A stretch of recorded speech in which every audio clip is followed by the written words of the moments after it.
Now these are very nice Jensen Research bookshelf speakers. They are in excellent condition and they sound beautifully. I heard them before I bought them.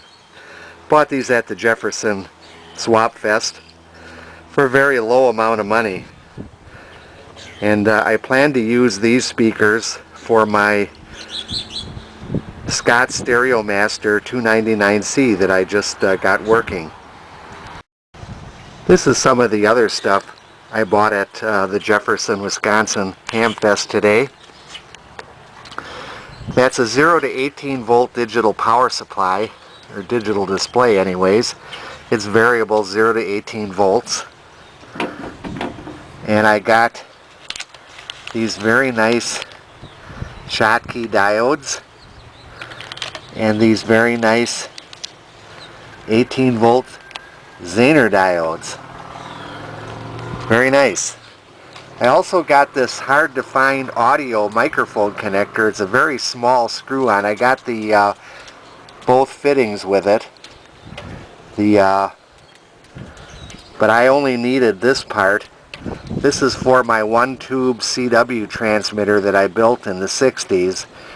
I used this kind of a connector for the key, but of course my key and this connector were long missing, and these are kind of hard to find, these miniature versions especially, so I got this as well.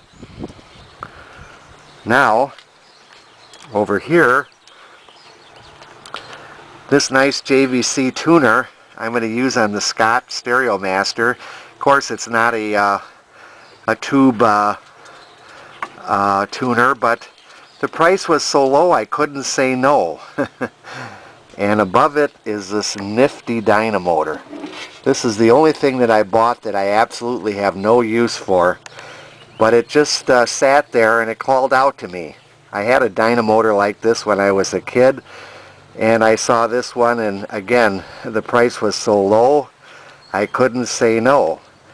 A lot of interesting things to be got at ham radio swap fests.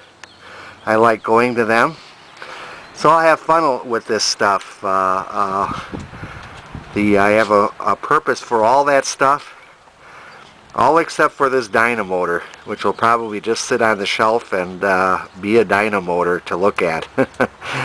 So that's my acquisitions at the 2012 Jefferson, Wisconsin Ham Radio Swap Fest.